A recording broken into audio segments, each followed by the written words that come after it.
Hello, everyone. Welcome. Thank you so much for joining us this afternoon, at least afternoon here in Philadelphia, as we kick off the CAT Center's year of public programs. My name is Ann Albert. I'm the CAT Center's CLAT Family Director for Public Programs, and I'm really happy to be back with you. Very excited about the talks we have in store for this year. All right, so the CAT Center's fellowship theme this year is Jews and Health, which is a capacious theme that encompasses research in a huge swath of Jewish cultural and historical experience, including bodies and embodiment, emotions and psychology, the education and theory of medical arts, the social and institutional history of medicine and medical practitioners, and much more. Our public programming, so our programming for not internally to the university this year, all happens to take this theme of Jews and health as a jumping off point in different ways. So later in the year, we'll have a series on women's medicine and Jewish history, women as patients and healers, and a series on contemporary issues and trends in health and medicine in Israel, along with some in-person lectures here at Penn and more. The series we're starting today, as you know, on the history of Jewish magic, or the Jewish history of magic, is probably the farthest afield from medicine proper, but not totally disconnected. So we'll be exploring how magical traditions have coexisted with and informed Jewish ideas, practices, and experience. And in some of what we'll hear about, there's a marked overlap with medicine, as magic is used, among other things, for healing. And in many cases, practices of healing involve many of the same kinds of activities as magic. So theories of natural causation of disease, recipes for potions and balms, etc.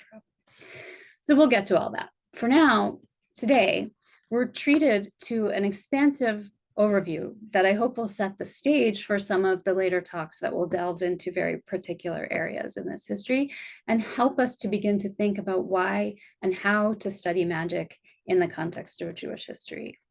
And for that, I'm sincerely honored to be introducing Professor Gideon Bohak. There can be no serious discussion of the history of Jewish magic without reference to his work, both for its breadth and for its seriousness and depth. And he is also just a wonderful colleague and teacher as well. He is a professor in the Department of Jewish Philosophy at Tel Aviv University, which has been his institutional home since 1997, after doing his doctoral work in the US at Princeton and Michigan for postdoc. He is a specialist in the study of Jewish magic, especially that of antiquity in the Middle Ages, has written and taught on aspects of it ranging from amulets to curses to practical Kabbalah, Jewish mysticism, discussing sources from the Cairo Genizah, Hekhalot literature, Toledot Yeshu, Talmudic writings, literature of the Second Temple period, you name it. He is also the author or editor of a huge range of articles, books, exhibitions, catalogs, and more, of which I'll just mention likely the most accessible to most people on the line today, which is his book, Ancient Jewish Magic, A History. And that's from Cambridge University Press in 2008. So without taking any more time, I will turn things over to you, Gideon. I will see you after for a quick Q&A. Welcome. Wonderful. Let me just start by sharing my screen and making sure that everything is working properly. You're now supposed to see my slideshow, and in a minute, I will start the slideshow from the beginning, and now you're supposed to see my slideshow from the beginning. I hope everything works fine. Perfect. Let me just explain to the audience that I don't see any of you. So if there are any technical problems, if you can't see me, if you can't hear me, please refer them to Anne and to Brian, because there's very little I can do for you. I don't even see you on my screen. And let me also say, by way of introduction, that what I want to do today is really give you a bird's eye view of the Jewish magical tradition. First of all, to convince you that there is such a thing as a Jewish magical tradition going on at least from the Second Temple period up to this very day. And it's very much a living tradition, and you will see examples towards the end of my talk. So this is really a bird's eye view of the history of Jewish magic from antiquity to today. And this is very much because of that. This will be a very superficial talk in the sense that I will show you many different examples, but will not go into a detailed analysis of any of these specific examples. Of course, I could.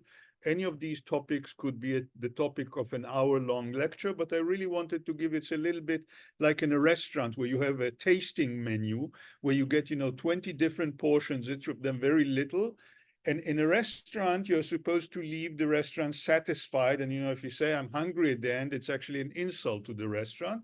But here, I really hope that you will be hungry at the end, because you'll get several more talks in this series, which will give you more of the same thing. So I really hope to sort of raise your appetite for more. So I want to start with a question that's always asked when we talk about Jewish magic, and that is it acceptable? Is it Jewish? Do Jews do things like that? And we ask that especially because we all know that there are many biblical prohibitions against the practice of magic and divination.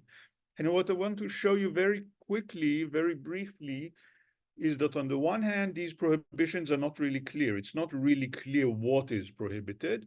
And on the other hand, the Bible itself, the Hebrew Bible, the Tanakh itself, has many stories about people, about good Jews, about exemplary leaders of the Jewish people who are doing things that to us look very much like magic, and that will serve later on in the Jewish magical tradition as patterns and models for behavior that must be okay, because, if Moses and Elijah did it, and then it must be okay. So I start very briefly with the prohibitions. I'm sure you've all ran into this verse. In Hebrew, it's just 3 words, mechashefa lo techayeh. You shall not suffer a mechashefa to live. You're supposed to kill all the mechashefot. And the standard English translation here would be a witch. A witch you shall not suffer to live. I deliberately leave it as mechashefa. I leave it the Hebrew term because it's not really clear what a mechashefa is. What does a mechashefa do? How do you know? It's clearly a feminine noun. So we know that we're talking here about a female practitioner. But what exactly does she do? How do we know who is a mechashefa and who is not a mechashefa? All this is never spelled out anywhere in the Hebrew Bible, and definitely not here. The same goes for another passage, which is longer, and I will read just a part of it. There shall be, when the text is Moses, of course, in the book of Deuteronomy, telling the Jewish people that when they come to the promised land, there shall not be found among you anyone that passes his son or his daughter through the fire, or a kosem of ksamim, or a me'onen, or a menachesh, or a mechashef. This is the male noun, the equivalent of the mechashefa we saw before, but here it's a male practitioner, or a chover of chever, or one who asks an ov, or a yidoni, or one who consults the dead. So there's a whole list of forbidden practitioners, but we don't really know what these practitioners are. What do they do? What does a kosem of ksamim do? What does a me'onen do? What does a mechashef do? Some of them apparently deal with divination. Some of them deal with practices that we will call magic. It's not really clear. And elsewhere in the Hebrew Bible, there are no explanations, and there are very few stories that actually elucidate what these practitioners do and what these forbidden practices are.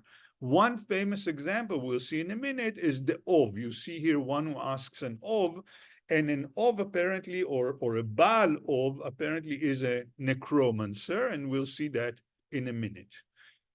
When we go to biblical stories, we leave the prohibitions and we go to actual stories. Of course, one famous story is this one. This is, of course, William Blake's rendition. I won't read you the whole biblical story. You can read it yourself in 1 Samuel 28. And there you will see that the story starts by explaining that Saul, King Saul, removed, expelled, or maybe even executed all the ovot and the yidonim. So he removed all these practitioners in line with the rules of Deuteronomy. But then he knows that he's going to face the Philistines tomorrow in a big battle, and he wants to know what will happen in the battle. And Samuel, the prophet whom he used to consult, is dead. So he finds a Baalat Ov who hasn't been removed. He goes to Endor.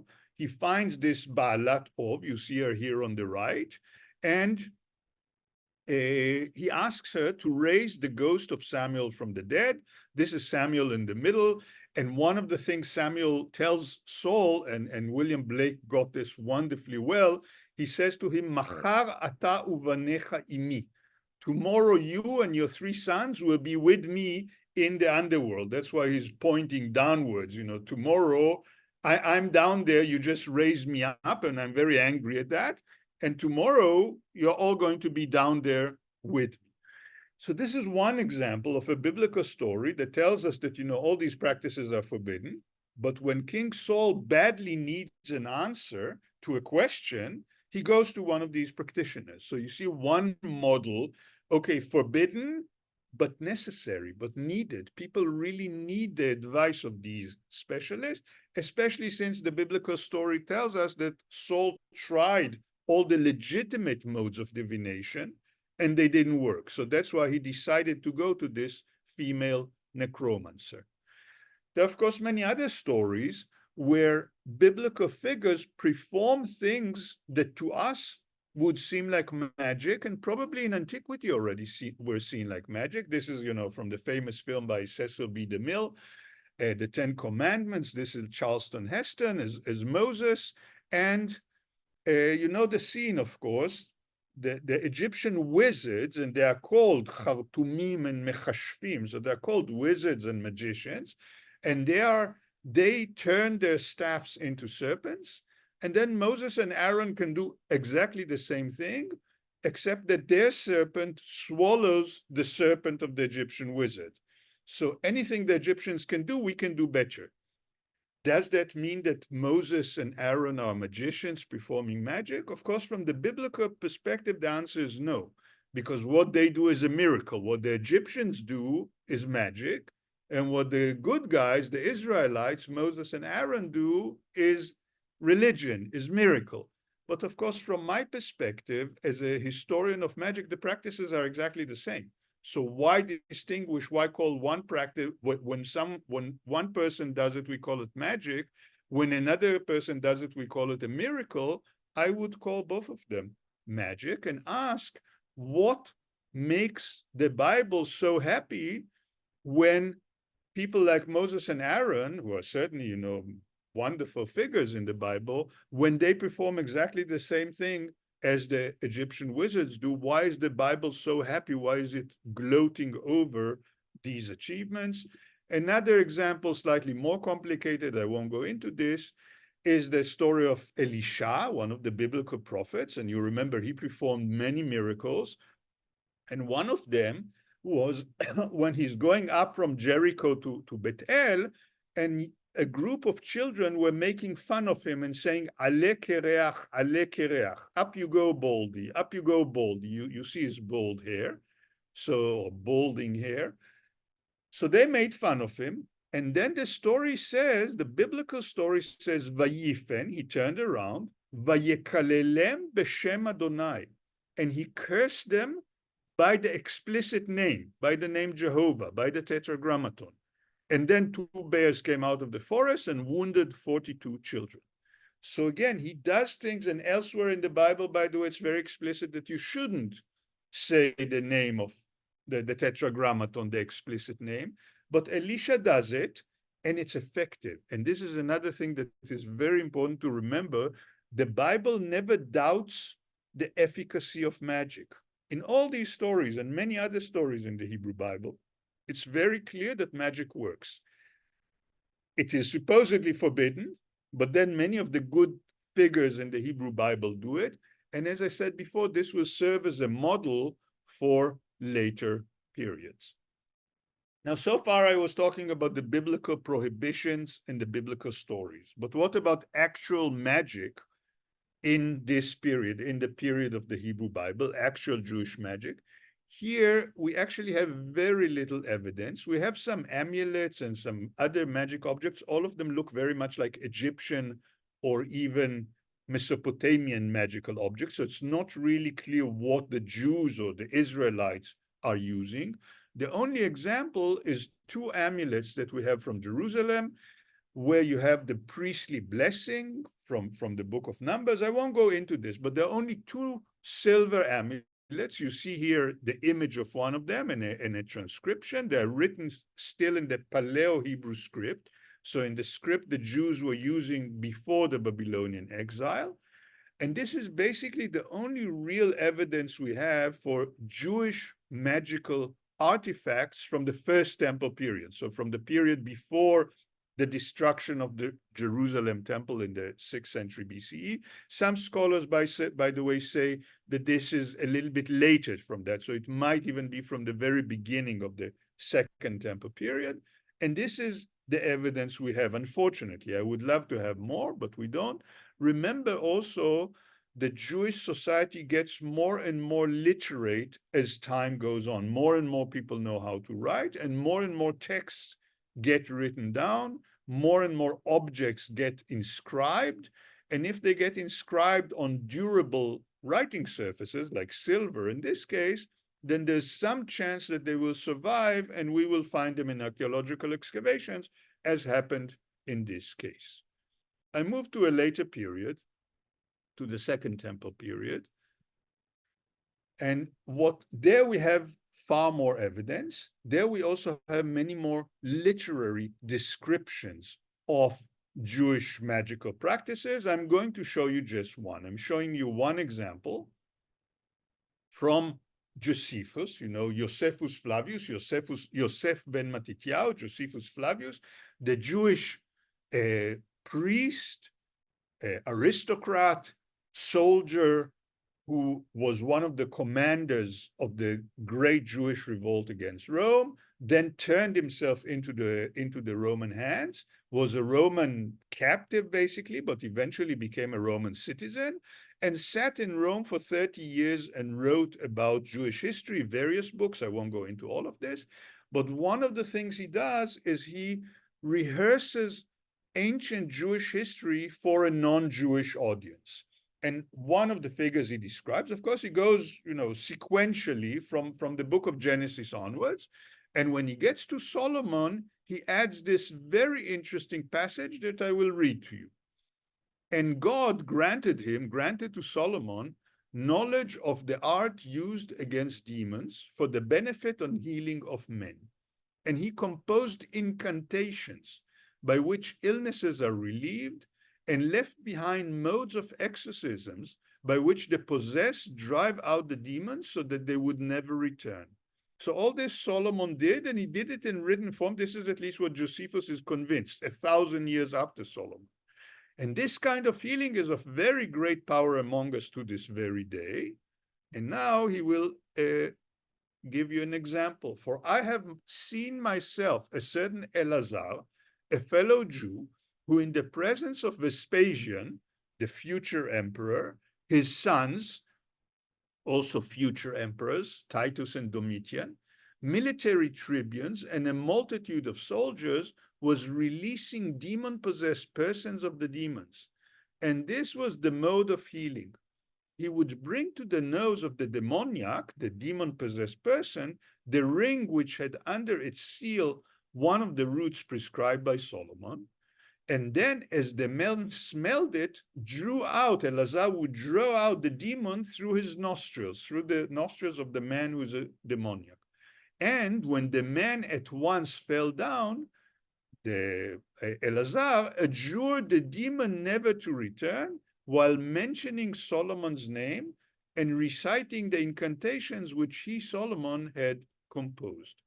So Josephus is he's writing this text around 100 AD. Solomon lived in the 10th century BC, so 1,000 years earlier. Josephus is convinced that the Jews of his time have access to authentic exorcistic manuals written by King Solomon himself. I, as an historian, am less optimistic here, and I would tell you that these exorcistic hymns were not written by Solomon, but were written by Jews in the Second Temple period, 100, 200, 300 years before the time of Josephus, and pseudepigraphically attributed back to Solomon. So I don't think they go back to Solomon, but they do go back a few hundred years by the time of Josephus. And Josephus is convinced of their authenticity. Modern scholarship is not. But again, here we have a description, an eyewitness description of a Jewish exorcist in action. Of course, you can ask, is exorcism magic or not? Again, I would say that, I've seen exorcistic practices in many different cultures, and usually they go under the term of magic. But of course, we can debate that. If we want to see what these exorcistic manuals looked like, luckily we have fragments thereof in Qumran, among the Dead Sea Scrolls from Qumran. This you see is a scroll, a horizontal scroll on parchment. Unfortunately, it was eaten away. The funny pattern that you see here is because it was rolled and then eaten away by worms and humidity. So a lot of the text is missing. But still, if you can read any Hebrew, you can see Yakecha Adonai, probably Maka Gdola, Asher Le'avdecha, Uvecharon Apo, probably Yishlach Alecha Malach Takif. So the Lord Adonai, Jehovah, will smite you a great blow, which will destroy you, and in his great wrath he will send upon you a powerful angel. This is an exorcism against a demon. This is a spell recited against a demon. And elsewhere in this scroll, this is a relatively long scroll. It's 90 centimeters wide. And elsewhere, there are references to Solomon and to David. So apparently we have here Psalms, exorcistic Psalms, which of course are not a part of the biblical book of Psalms. These are apocryphal Psalms attributed to Solomon and maybe also to David, and focusing on the exorcism of demons. And this is something, some of these spells, some of these incantations will be transmitted for hundreds of years, because later on in the Cairo Genizah, 1,000 years later, I still find echoes of some of these exorcistic spells. This is something we won't see today. If I move to another very famous exorcist, Jesus of Nazareth. This I took from the Brick Testament. I don't know if you know it, but it's available online.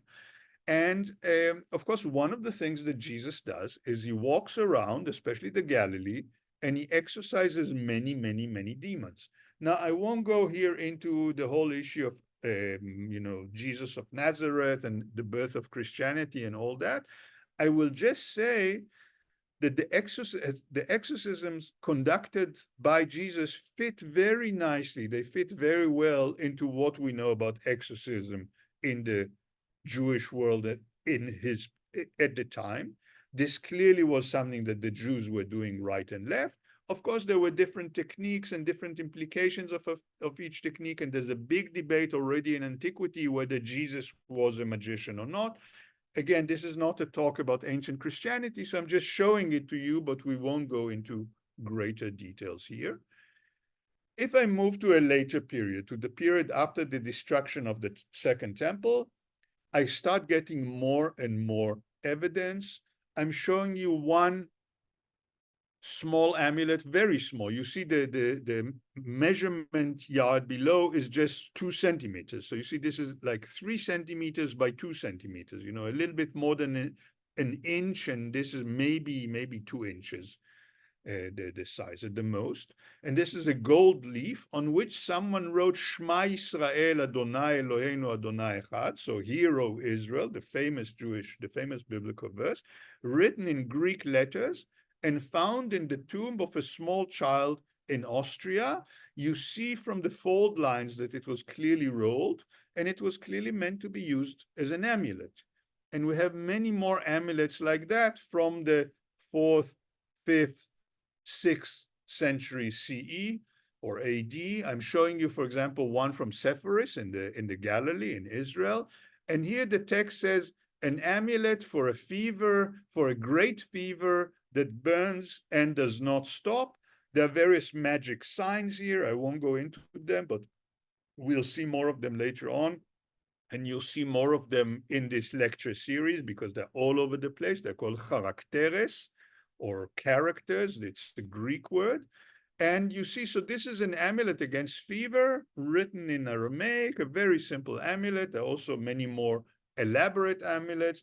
We now have more than 100 amulets like this from various places in Israel, in Jordan, in Syria, in Turkey, in various places, mainly around, let's say, the Eastern Mediterranean. We also have these shards of clay on which someone wrote, when the clay was still wet, someone engraved, etched on the wet clay, a list of 6 angels. You see, they are surrounded by cartouches, 6 angels. Haraot atbaot kulhon saftun susgar. And here it should say machmar. And this is an erotic, magical object. This was intended to make someone love someone else.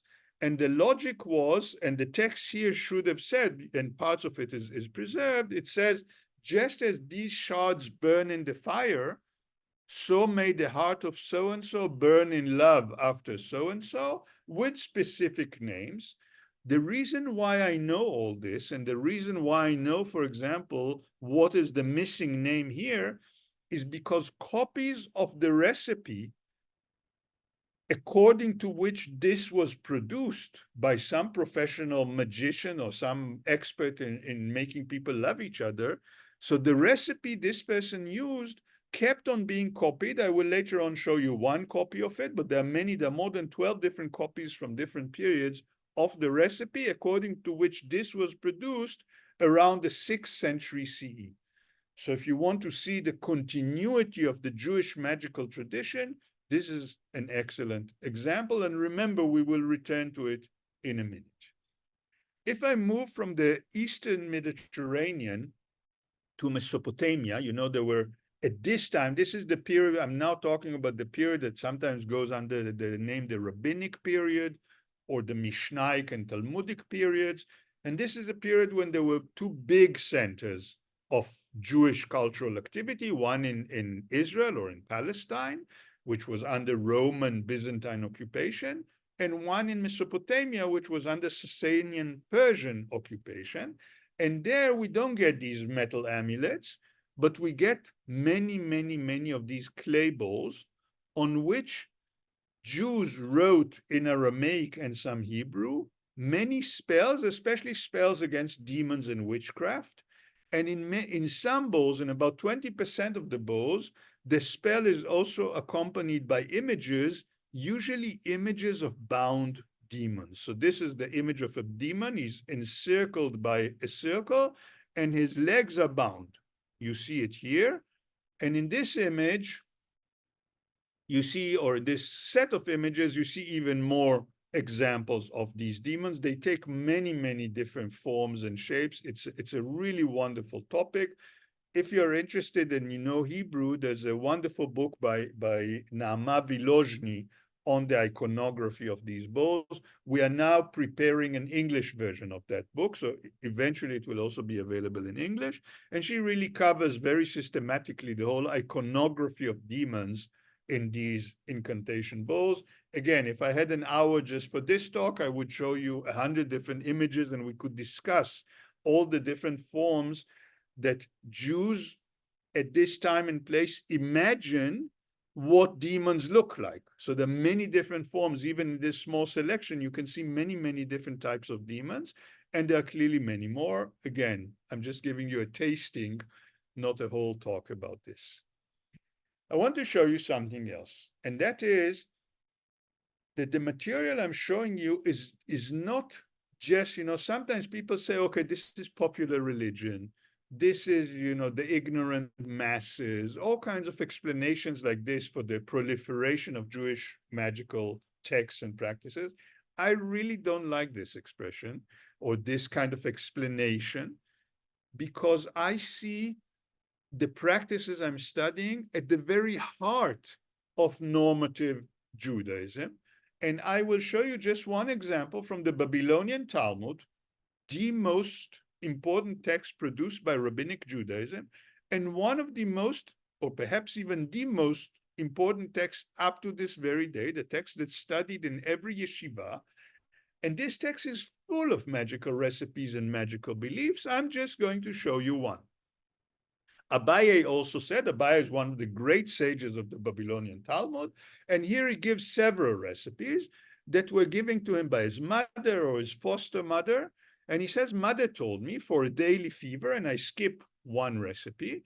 And the next one is, let one sit at the crossroads, so find a junction of two streets, and when he sees a large ant carrying something, let him take it and throw it into a bronze tube and close it, the tube, with lead, and seal it with 60 seals.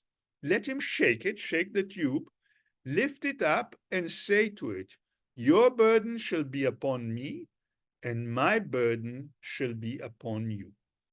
So the logic here is you see an ant carrying something, and you know an ant would carry a piece of straw or some grain or some seed. You take that ant, you shake it in a tube, and then you take what the ant was carrying, and you'd say to it, let's make a deal. I will take from you this piece of straw, or whatever it is you were carrying, and you will take from me my disease. So I have a daily fever. I'm carrying this fever. This is my burden. I will carry your burden. You will carry my burden. This, by the way, is a very common practice. You know, I'm sure many of you ran into practices where when people are sick, you put a chicken on their belly and then you let the chicken go and it will take the belly ache away or things like that. And it's a little bit like the kaparot ritual. It's a little bit different. But anyway, this is a recipe that Abaye gives. But notice the subsequent discussion in the Talmud. Said Rabbi Acha, son of Rav Huna, to Rav Ashi, but perhaps another man had already found it, the ant, and cast his illness upon it. Imagine a situation where someone who has cancer already found this ant, transferred to it his cancer in return for whatever it was carrying, and now you're saying to it, my burden on you and your burden on me, and you will get the cancer that she's carrying in exchange for your, little daily fever. So it's not a good deal. So this rabbi says, rather let him say to it, my burden and your burden shall be upon you. And here you have a very typical Talmudic exchange, a very typical Talmudic discussion, of what makes sense, what doesn't make sense, etc. But it's a discussion of a magical practice. And by the way, if Anne mentioned before the interfaces and the connections between magic and medicine, here you have a clear connection. This is for a daily fever. It's a magical recipe. And the rabbis of Babylonia sit and try to improve the recipe in order to prevent a situation where you will get rid of a small disease and in return get a much more dangerous disease. I move now to the Middle Ages, and I'm going to show you very briefly some nice objects. These are scorpion amulets. This is from the Cairo Genizah. So this is, let's say, 12th, 13th century. And these are amulets against scorpions. They're very small. And you see that someone sat and filled the whole page. This is one side of the page. This is the other, which is blank. It's a paper. It's a piece of paper. And someone wrote almost 30 of these very basic amulets on a piece of paper. And each time someone needs an amulet against scorpions, which in Egypt are a big problem even today, all he has to do is cut out this little piece and give it to that person, cut out this little piece and give it to that person. You see that all the amulets here were already cut out, but he still has many more amulets to go. Apparently, he never used it, and it ended up in the Cairo Genizah. I'm showing you another example of an aggressive magical recipe. I will just translate the beginning. I adjure you with wrath and rage and destruction and whatever, 5 different synonyms for wrath, 6 different. You angels who are in charge of destroying every person, you destroy the body of, and notice the space here. And later on, in the other side, when you flip this over, you see this. Again, it says to destroy the body of, and there's a blank space. So this person is writing an aggressive magical text, but he's leaving a blank space for the name of the victim. if you come to him and you say, you know, my neighbor, I don't know, stole my parking place or irritates me in some other way, he will take this out and then he says, tell me the name of your neighbor. He will fill it in here. He will fill it in here and give it to you. And, you know, the angels will do all the rest. So you see here also how these people work. They're very practical people, the people I'm studying, and they're really interested in making their work as efficient as possible. They're convinced that it works, that it really works, but they're saying, you know, if I have to write this basic amulet, I can basically write it in advance. If I have to write, if people keep on asking me for aggressive spells, then I can produce a few in advance and just fill the names when people ask me to curse a specific person. I'm moving now to a little bit to a later period, to a 15th century manuscript, a much larger manuscript with 260 pages of kabbalistic and magical text. And here you see each recipe, each set of large letters is the beginning of a new recipe for many, many, many different aims. In Hebrew, in Arabic, in Hebrew letters, and in Aramaic. So this guy who's copying it clearly is multilingual. And this is the recipe for love. Write on unbaked clay and throw it in the oven. Haraot, atbaot, kalton, safton, sponin, kufor, machmar. So this is a 15th century copy of the recipe, according to which 1,000 years earlier, someone produced the clay shards that I showed you before. And as I told you, there are at least 12 different copies of this recipe in various places, in the Cairo Genizah, outside the Cairo Genizah, etc. So this recipe clearly was transmitted from the 5th or 6th century CE at least, up until the 19th century. I have 19th century manuscripts that still contain this specific recipe. And it again shows you something that for me is very important, that we're really talking about Jewish magical tradition. We're not talking about individuals who invent the wheel each time, but about people who are working within a very long tradition. What about today? Today, this tradition is very much alive and well. I'm just going to show you 3 specific examples. One is this person, Yitzhak Kaduri. You may have heard of him. In Israel, he was very famous towards the end of the 20th century. He was known as Zkan HaMekubalim, the eldest Kabbalist, and he was dealing with what he would call practical Kabbalah and what I would call Jewish magic. And I can show you many, many things he did. I will show you just one recipe. This is a recipe for various aims, including against thieves. But it's also for other things. For example, for medicine, it says here, and it also helps a woman who has trouble giving birth. You know, when a woman is in pain of birth and the baby refuses to come out, there are many, many, many recipes in the Jewish magical tradition for that.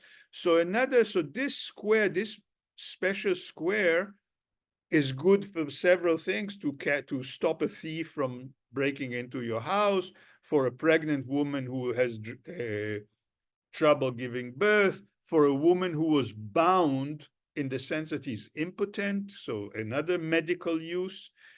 What I'm really interested in is this square, which says Sator Arepo Tenat Wopedra Rotash. This is a very, very, very famous Christian magical square, found all over the place in the Middle Ages. Its origins go back far, far earlier. I won't go into this. But this is Rabbi Kaduri, who grew up in Iraq, in a Muslim world. He doesn't really know much about Christian magic. I'm sure that if he had realized that this comes from the Christian world, he would be very unhappy to include it in his recipe books, but he doesn't realize that. He knows that there are several variants for this recipe. I won't go into all his comments, but he comments about that. But he doesn't know that this is a recipe that actually came from the Christian world. I, as an expert in magic, try to read a lot also about Greco-Roman magic, about Christian magic, about Muslim magic, and to see all the cross-cultural influences and contacts between these different magical traditions. because they're all over the place. The Jews borrow a lot of activities from Christian and Muslim magic. In a minute, we'll see one more example. And the Muslims and the Christians also borrow a lot of Jewish magical practices. Again, each one of these issues is something that we can talk about for an hour. I'm just showing you very briefly.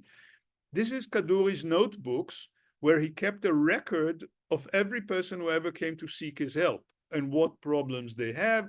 I won't go into this. Let me just say that I blackened out the names because some of these people are still alive with us, or their children are alive with us. So I don't want, this is like seeing a psychologist's diary and, thrown out in the street. And then you start reading and say, oh, this guy went to him in 1988 and got medication for his impotence or whatever.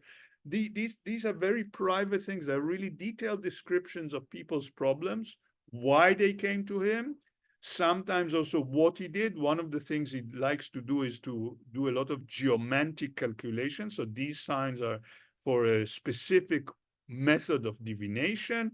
These are Arabic numerals for divination from the names of these people. So he has various techniques. And for example, here there's a whole story, I won't read it to you, about a person, and he promises to send that person an amulet, and then he writes his address. He says, ha'adres shelo, uses this word, ha'adres shelo, his address, so and so. Again, I arrest it in Lod, not far from the airport, from Ben Gurion Airport. So again, here I can see a 20th century Jewish practitioner. I can see both his recipes and what he actually did as he himself recorded it in his diaries. I'm showing you another example. This is taken from a documentary called Gan Naul, which is available on YouTube. I highly recommend it.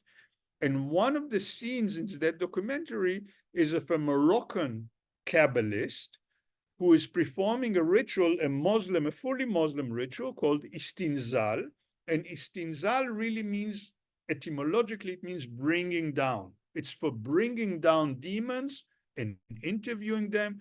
I won't go into the whole thing, but he takes a small boy, he writes some magic words on his forehead, he writes magic words and names on his hand, he draws a big blurb of ink, which the boy is supposed to stare into. The names here are Gog and Magog, biblical names, but also Harut and Marut. Harut and Marut are two famous figures from the Quran. So here the Muslim influences are very, very clear.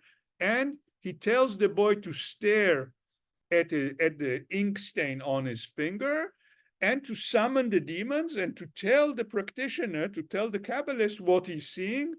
Here it's a very interesting ritual. And again, I recommend seeing it on YouTube because it fails. The demons come, he tells them to do all kinds of things. And at some point, the boy says, they're gone.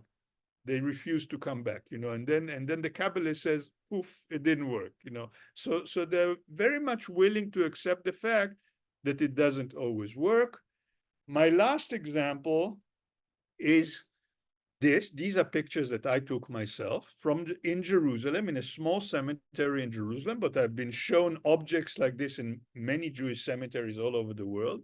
And these are bricks to make people return to their religious faith. So if someone was religious, came from especially the ultra-Orthodox community, and lost his faith, became secular or less religious than he used to be, in order to make him return to his religious behavior, to his religious community, you want to make him love God once again. So you use the same kind of language and the same kind of ritual that you use in erotic spells, like I showed you before. And I know the whole ritual. I won't go into this, but I would just show you one brick. And again, I censored out the mother's name, so people won't be able to recognize this person. But the brick here says Shaul, son of. And again, I erased his mother's name. And just as this brick burned in an oven of fire, so will the heart of Shaul, son of X, who yatsa letarbut ra'a, literally who went out into bad culture, but basically it means who became secular, very bad. He became secular like me, Rahman al-Itzlan. So this Shaul ben so-and-so who went out into bad culture, his heart will burn, sheyitapech libo lashamayim letova, so that his heart will be overturned towards heaven, towards God, in a good way. And the ritual around these bricks is to put them in a fire for a whole week in an oven in which you bake Hekhalot for Shabbat. You put them for a whole week there, and then you put them on the tomb of a righteous person. This is why I saw them in a cemetery, and this is why they're often found in cemeteries, because once they've burned in the oven for a week, you put them on the tomb of a righteous person. I have no idea. I didn't try to go and interview the people who do these kinds of things, who write them. And I certainly didn't try to interview the people against whom these practices are produced. But I adduce this as examples of a magical practice, one of many magical practices that are still very much alive today. And for me, this one is particularly interesting because it's an example of the use of magical rituals in order to encourage religious devotion. You know, this is supposed to be a contradiction in terms, but apparently in the Jewish world it is not. And again, if I had a whole hour, I could show you that this practice has very long roots. It goes back to the Middle Ages, when the fear was not that Jews will become secular, but they convert to Islam or Christianity. So there was a whole set of magical rituals to try to prevent this. This is what I wanted to show you in the time I had. If you want to know more, you can find all my publications online. And of course, you will have many more lectures in this series, and you'll hear many more examples of Jewish magic. So now I stop my share screen and I'm waiting for questions. Thank you so much. We could, I think, all have listened to another hour or two of all that. So since this was intended as a bird's eye view, I think that I'll focus on the questions that are sort of bird's eye questions, at least to begin with. And the first one is about the word magic, or the idea of magic. So, you know, in the beginning of your talk, I think you said something like, to us, this practice seems like magic, and it probably in antiquity seemed like magic. So already you were opening up this question of how we might perceive the boundaries versus how the historical figures might have perceived them. Can you offer some sense of a definition of magic, either to the historian, both to the historian and in the various contexts that we look at? Yes, I can do two things. First of all, I can stress that there are two not necessarily overlapping systems or two not necessarily overlapping terminologies. There's the inner Jewish terminology, which we'll talk about a kosem and a mechashef and a baal ov, and all these terms that I showed you from the Hebrew Bible. And then there's a Western or a Christian or a Greco-Roman terminology. So magos and mageia are words that began their very long life in Western civilization when the Greeks ran into the Persian priests, the Persian Zoroastrian priests, who were themselves called magoi. This is a Persian word originally. And the Greeks thought that their religion is very strange. So mageia became a kind of a catchword for strange, non-normative, you know, deviant religious behavior. Of course, with the rise of Christianity, it got more shades of meaning. During the Renaissance and the Reformation, it again acquired more shades of meaning. So this is one thing. Remember always that we're talking about two different sets of terminologies. If I don't like to define magic. I always like to bring example and to ask people, is this magic or not? You tell me. But when I'm forced to define magic, and sometimes I am, I define it as religious or rituals, let's say, that that use supernatural forces to reach concrete results in the world, but are not a part of normative Judaism. This is my definition of Jewish magic. This is very important because in the Jewish world, because of course, when you start defining magic against religion, the next question, okay, how do you define religion? And in the Jewish world, my claim would be that it's relatively easier to define religion because normative Judaism is encoded in law codes, first in the Talmud, but much later on, in Maimonides, Hayad HaChazakah, the Mishneh Torah, and later on in the Shulchan Aruch. So we have sort of boundaries that tell us what are the limits of normative Judaism. And if I see practices that use supernatural forces, God, angels, demons, in order to achieve concrete results, like making X love each other or love Y, or making X die, or succeeding in business, and these are not a part of the normative Judaism. This is not your regular prayer in the synagogue. This is not your regular ritual, that you put a mezuzah on the doorpost and it will protect you, but it's something else. For me, that's Jewish magic. And yet you also brought an example of a place where this magic is at the heart. I think you even used the phrase at the heart of normative Judaism, right? So how can you speak to how they then are enmeshed together, even if they're separately defined? Yes. And this is something that I'm very much interested in, because I keep on seeing, even with this definition, I keep on seeing a to and fro movement of things, from the world of religion to the world of magic, and from the world of magic to the world of religion. So, for example, if I'm talking about the mezuzah that I have, at the entrance to my own home as well, if you look at mezuzot today, they're all exactly identical. They're all exactly the same, although they're handwritten. But in the Middle Ages and in the Cairo Genizah, I can show you mezuzot that had additional magical symbols in order to make them more powerful in protecting your home. And then Maimonides rails against these mezuzot. So you see a halachic religious authority saying, no, mezuzah is good. And yes, he doesn't deny the fact that it can protect your home, but he says you shouldn't add anything to it. This is the mitzvah. This is the commandment. And the minute you add something to it, you do it for your own good, not for the good of the commandment. And this is illegitimate. There are other rabbis in Ashkenaz at the time who say it is legitimate. So again, you see the religious authorities arguing between themselves what is acceptable and what is not. That's fascinating. There's another question, a few questions about women and popular culture. And so I wonder if we can wrap them up into one, maybe connecting to this last train of thought, thinking about the relationship. We know in your talk, you kind of rejected the idea that magic is for the folk, and some other kind of normative Judaism is for the elite. But first of all, were there women, do we think, involved in performing magical rituals or perpetuating magical traditions before modernity? And how does that picture connect between elite and popular cultures? Okay, so here the main problem for us is which people leave written sources and which people do not. This is the main problem for me as an historian, because I always start from the text. I always start from the objects in the text.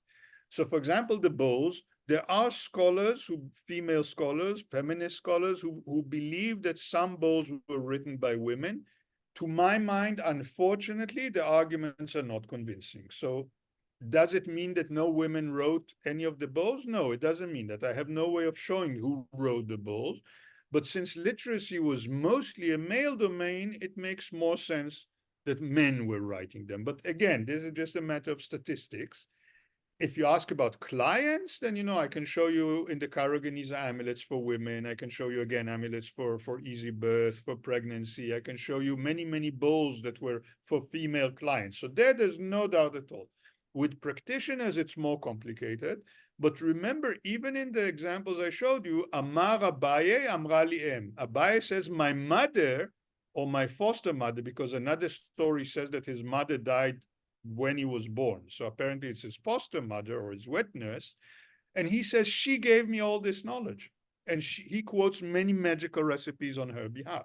So again, her knowledge probably was transmitted orally.